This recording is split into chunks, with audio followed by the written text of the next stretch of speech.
छगन भुजबळांचा शपथविधी नाशिक आणि येवल्यात जल्लोष केला जातोय। येवल्यामध्ये भुजबळ समर्थकांकडून फटाके फोडून जल्लोष केला जातोय, तर नाशिकमध्ये भुजबळांच्या समर्थनार्थ बॅनरबाजी बघायला मिळते।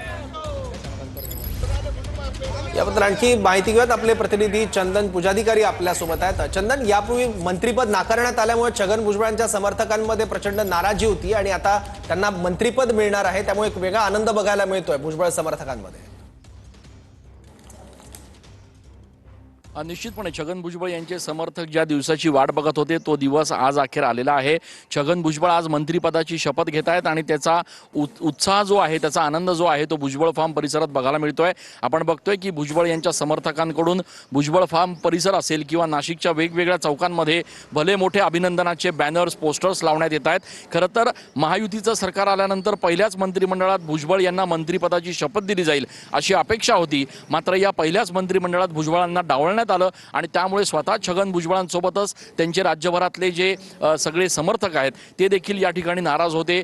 छगन भुजबळ नेमकी पुढची काय भूमिका घेणार याबाबत उत्सुकता होती। काही जणांचं असं देखील मत होतं की भुजबळ पक्षांतर करू शकतात, मात्र छगन भुजबळ यांनी अत्यंत संयमानं वेट अँड वॉचची भूमिका घेतली आणि आज अखेर भुजबळ यांच्या गळ्यात मंत्रिपदाची माळ जी आहे ती पडताना आपण बघतो आहोत। पुढच्या काही वेळात छगन भुजबळ फार्म आणि नाशिकमध्ये वेगवेगळ्या भागांमध्ये राष्ट्रवादीच्या कार्यकर्त्यांकडून जल्लोष केला जाणार आहे, पेढे वाटले जाणार आहेत, फटाके फोडले जाणार आहेत आणि उत्साह साजरा केला जाणार आहे। एकूणच या सगळ्याच्या पार्श्वभूमीवर आणखी एक महत्त्वाची गोष्ट म्हणजे छगन भुजबळ यांना मंत्रिपद मिळाल्यानंतर आता नाशिकच्या पालकमंत्रीपदाचा तिढा देखील सुटतो की काय अशी एक शक्यता निर्माण झालेली आहे। कदाचित भुजबळ यांच्याचकडे नाशिकच्या पालकमंत्रीपदाची जबाबदारी दिली जाऊ शकते असा देखील एक अंदाज लावला जातोय आणि त्या दृष्टीनं आता येणाऱ्या दिवसांमध्ये छगन भुजबळ यांच्या मंत्रिपदाची शपथ झाल्यानंतर नेमक्या काय काय राजकीय घडामोडी घडतात हे बघणं देखील महत्त्वाचं बघणार आहे। मात्र एकूणच भुजबळ यांना मंत्रिपदाची आज शपथ दिली जाते आणि त्या पार्श्वभूमीवर नाशिक असेल, येवला असेल आणि इतर ठिकाणी देखील